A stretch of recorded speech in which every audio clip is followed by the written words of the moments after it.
பணம் கேட்டதால ஆத்திரத்துல காவலர் ஒருத்தர் கடை உரிமையாளரை காலணியால தாக்க முயற்சி செஞ்ச சம்பவம் பெரும் பரபரப்பையும் சர்ச்சையும் ஏற்படுத்தியிருக்கு.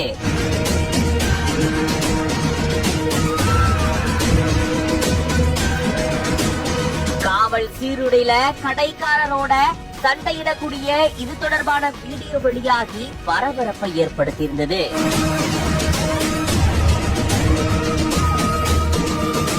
சம்பந்தப்பட்ட காவலரை பணியிடை நீக்கம் செஞ்சு உத்தரவிட்டிருக்காங்க. என்ன நடந்தது விரிவாக வீடியோல பார்க்கலாம்.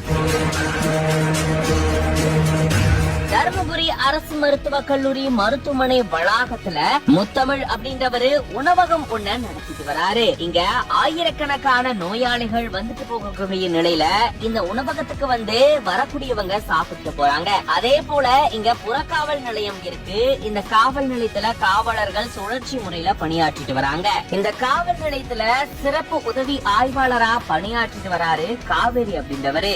இந்த நிலையில தான் சாப்பிட்ட உணவுக்கு கடை உரிமையாளர் முத்தமிழ் அப்படின்றவரு பணம் கேட்டதாகவும் அதுல ஆத்திரமடைஞ்ச காவலர் காவேரி முத்தமிழ தாக்க முயற்சி செஞ்சதாகவும் கூறப்படுது. காலனியை கொண்டு அவரு தாக்க முயற்சி செஞ்சதா கூறப்படக்கூடிய நிலையில தான் இது தொடர்பான வீடியோ இப்ப வெளியாகி பெரும் சர்ச்சை ஏற்படுத்தி இருந்திருக்கு. இதுக்கு பல்வேறு தரப்பினர் கண்டனங்களை எழுப்பின நிலையில தான் இப்போ உயர் அதிகாரிகள் சம்பந்தப்பட்ட காவலரை பணியிடை நீக்கம் செஞ்சு உத்தரவிட்டிருக்காங்க. மேலும் இது தொடர்பா தீவிர விசாரணையும் மேற்கொள்ளப்பட்டு வருது.